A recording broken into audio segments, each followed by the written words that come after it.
दामाद की सास पार्ट 2। अब तक आपने सुना कि कावेरी जी अपनी तीनों बेटियों ईशा, मोहिनी और सुहाना की शादी 3 घर जमाई लड़कों के साथ करवा देती है।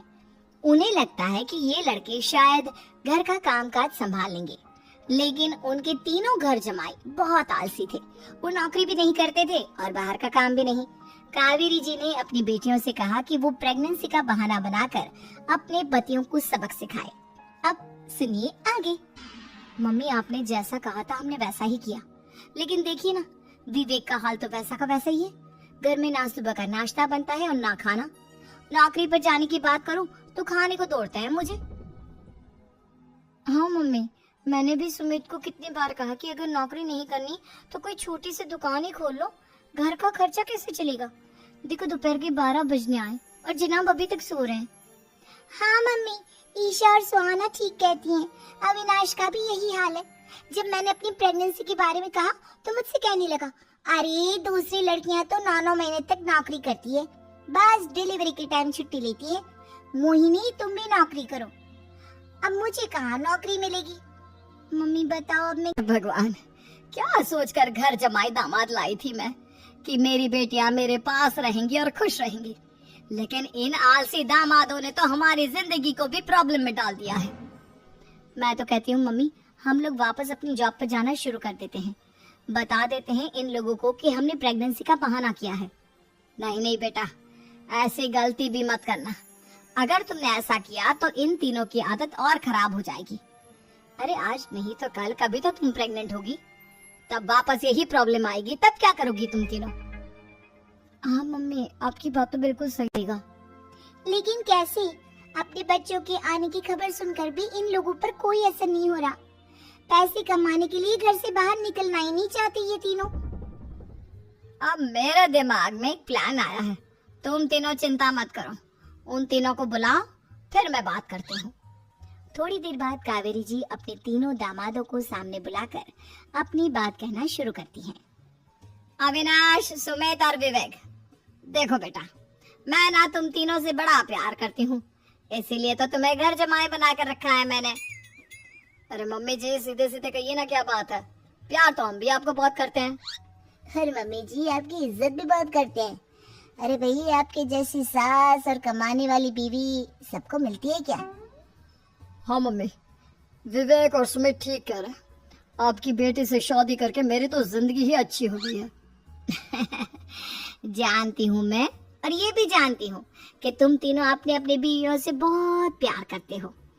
बेटा, बात ऐसी है कि हमारे कुल गुरु ने कहा है कि प्रेग्नेंट होने के बाद मेरी तीनों बेटियां शुरू के 4 महीने हमारे गांव में जाकर रहेगी, जहाँ मेरे चाचा जी रहते हैं।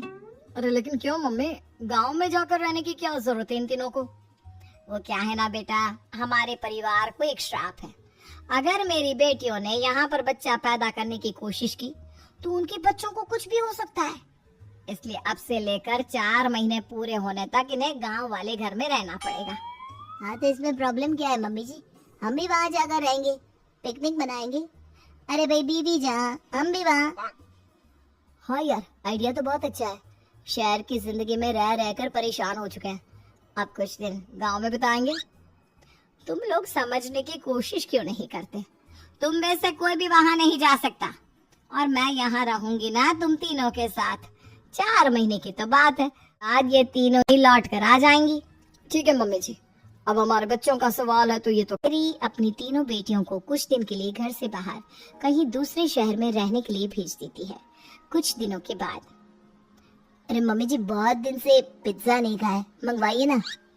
क्या बताऊं बेटा, पहले तो बेटियां खर्चा दे देती थी क्योंकि उनकी नौकरी थी, लेकिन अब तो मेरे पास पैसे ही नहीं बचे। थोड़े बहुत पैसे हैं जो बच्चों की डिलीवरी में काम आएंगे। लेकिन मम्मी जी, आपकी बेटियों को वापस आने में तो अभी बहुत वक्त बाकी है। वही सोच सोच कर परेशान हो रही हूँ। सोच रही हूँ कल से दूध भी बंद करवा देती हूँ। अब दूध वाले को देने के लिए पैसे भी तो नहीं है ना।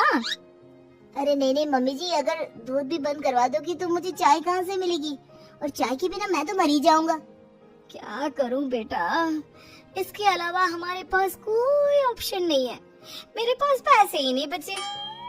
इस तरह कावेरी जी धीरे धीरे अपने तीनों दामादों को पैसे देना बंद कर देती हैं और घर में खाने पीने की चीजें लाना भी बंद कर देती हैं। अब वो तीनों बुरी तरह से परेशान होने लगे थे और इसलिए एक दिन तीनों प्लान करके घर से बाहर निकलते हैं और बाजार में जाने के बाद यार अच्छा खाना खाए हुए कितने दिन हो गए, पता नहीं कब अच्छा खाना मिलेगा। हमारी बीवियों के जाने के बाद तो हमारी हालत भिखारियों जैसी हो गई है यार। कुछ भी हो, मुझे तो आज पिज्जा खाना ही खाना है। जेब में 1 रुपया नहीं है और पिज्जा खाएगा, कहाँ से आएंगे पैसे? अरे देख वहाँ सामने बोर्ड पर क्या लिखा हुआ है, कंप्यूटर पर काम करने के लिए एक आदमी की आवश्यकता है। भाई मैं तो जा रहा हूँ, काम करूंगा और शाम तक पैसे लाकर आराम से पिज्जा खाऊंगा। जा जा, तुझे कोई काम नहीं देने वाला, हम तो घर जा रहे हैं। चल भाई सुमित। सुमित और अविनाश वहाँ से चले जाते हैं और विवेक उस कंप्यूटर शॉप पर सारा दिन काम करके 5,000 रुपए कमा कर घर लौट कर आता है और अपने खाने के लिए अच्छी अच्छी चीजें भी लेकर आता है। ये देखकर विवेक और सुमित के दिल में भी कुछ पैसे कमाने की इच्छा जागती है। अरे सुबह सुबह कहाँ चल दिए तुम? मम्मी जी एक बहुत अच्छी जगह मिली है, कंप्यूटर पर काम करने के 5,000 मिले थे कल मुझे। अगर रोज काम करूंगा तो पूरे 40,000 की तनख्वाह। अरे वाह, ये तो बहुत अच्छी बात है दामाद जी, आपको जाना ही चाहिए।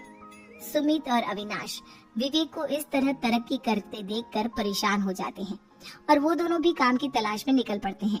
धीरे धीरे उन दोनों को भी काम मिल जाता है। अब कावेरी के तीनों दामाद छोटी मोटी नौकरी करके अच्छा पैसा कमाने लगे थे। एक दिन कावेरी उन्हें अपने पास बुलाती है।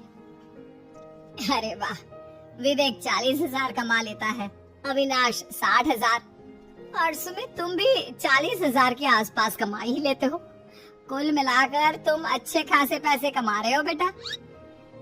हाँ मम्मी जी, बहुत मजा आता है जब महीने के एंड में मोटी रकम हाथ में आती है। पूछिए मत मम्मी जी, घर में रहकर रोटी बना बना कर और तो जैसा महसूस होने लगा था मुझे तो। हाँ बेटा, तुम तीनों की बात तो बिल्कुल ठीक है और जानते हो अब तुम तीनों की पत्नियां भी वापस लौट कर आने वाली है। लेकिन मम्मी जी अभी तो उन्हें गए सिर्फ 2 महीने हुए हैं, आपने तो कहा था वो 4 महीने के बाद लौट कर आएंगी। ऐसा कुछ नहीं है बेटा, मैं सिर्फ तुम तीनों को सबक सिखाना चाहती थी कि आदमी घर में बैठकर बीवी की कमाई खाता हुआ अच्छा नहीं लगता। इस दुनिया में हर इंसान को मेहनत करनी चाहिए, काम करना चाहिए, चाहे वो औरत हो या आदमी, ताकि अपने परिवार को संभाल सके। कावेरी की बात सुनकर उन तीनों को अपनी गलती का एहसास होता है और कावेरी उन्हें सच बता देती है कि ईशा, सुहाना और मोहिनी शहर में ही कहीं दूसरी जगह रह रहे थे। शाम के वक्त उन तीनों की है और कावेरी जी का परिवार एक खुशहाल परिवार की तरह रहने लगता है।